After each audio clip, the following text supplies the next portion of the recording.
semuanya, nama saya Marieta Divisya Priasti. Saya sebagai strategic planner akan mensosialisasikan tentang vaksin COVID-19. 2020 merupakan tahun yang menantang bagi seluruh dunia termasuk negara kita Indonesia dikarenakan adanya virus COVID-19 yang berasal dari kota Wuhan, China. Di Indonesia, virus COVID-19 mulai tersebar pada bulan Februari 2020 sampai dengan permulaan tahun 2021, masalah COVID-19 belum juga teratasi dengan maksimal oleh pemerintah Indonesia. Pasien yang bertambah setiap hari, begitu juga korban-korban yang meninggal semakin bertambah dari hari ke hari, membuat masyarakat menjadi cemas dan tidak mempercayai pemerintah ketika adanya vaksin yang dapat mencegah penularan virus COVID-19. Vaksin COVID-19 sudah datang di Indonesia, namun karena adanya informasi-informasi buruk terkait vaksin tersebut, membuat masyarakat menjadi takut dan khawatir terhadap vaksin COVID-19. Maka dari itu, pemerintah pun mulai mengadakan sosialisasi terkait penggunaan vaksin COVID-19 agar tidak ada kesalahpahaman terkait vaksin tersebut, sehingga masyarakat pun mau untuk disuntikan vaksin COVID-19. Seperti yang terlampir pada PPT bahwa beberapa kepala daerah mulai melakukan sosialisasi terkait penggunaan vaksin COVID-19. Penyaluran vaksin COVID-19 di Indonesia sudah dimulai sejak bulan Desember 2020 dan akan didistribusikan ke daerah-daerah pada bulan Januari 2021.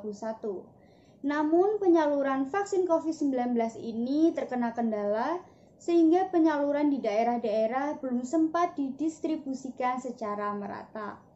Kendala yang sedang dihadapi Indonesia juga terkait ketakutan masyarakat dalam menghadapi vaksin COVID-19.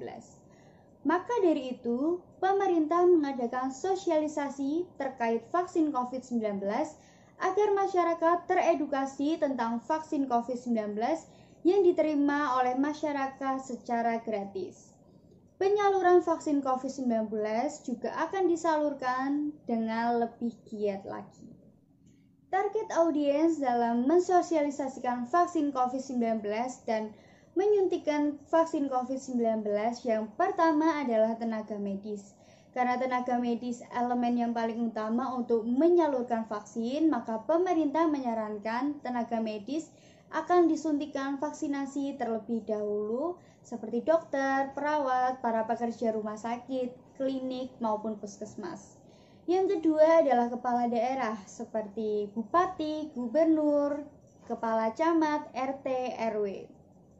Yang ketiga adalah masyarakat umum seperti mahasiswa, siswa-siswa sekolah, pekerja kantoran, buruh, dan lain sebagainya. Kunci dari pesan ini adalah yang pertama, mengadakan sosialisasi ke daerah-daerah yang kurang mendapatkan perhatian dari pemerintah. Kedua, masyarakat yang kurang edukasi dan masih takut terhadap vaksin menjadi lebih teredukasi dan tidak takut terhadap vaksin. Yang ketiga, vaksinasi akan disalurkan secara merata di daerah-daerah di Indonesia. Beberapa hal yang dapat dilakukan agar dapat menyalurkan pesan tersebut dengan baik adalah dengan melakukan beberapa rencana kreatif seperti berikut ini. Yang pertama, tebar banner.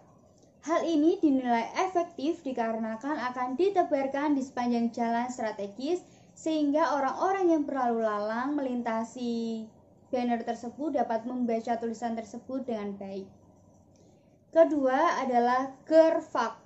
Gerakan vaksin untuk kita merupakan gerakan yang dilakukan di media sosial agar mendorong pemerintah untuk dapat menyebarkan vaksin COVID-19 secara merata.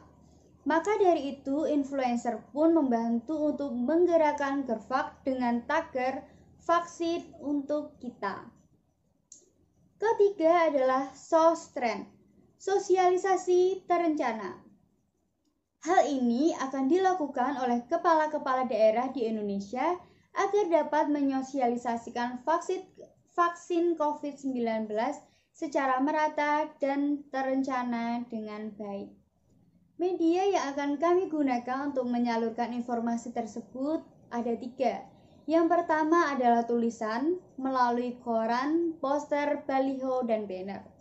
Yang kedua adalah secara lisan melalui penyuluhan langsung dari Dinas Kesehatan ke kecamatan, ke kelurahan, ke rumah sakit.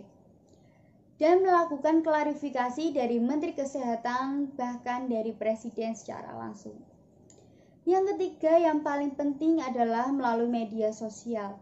Dalam media sosial ini, kami akan membuat tagar vaksin untuk kita dan menggandeng influencer untuk membantu penyaluran berita dan informasi yang baik untuk masyarakat.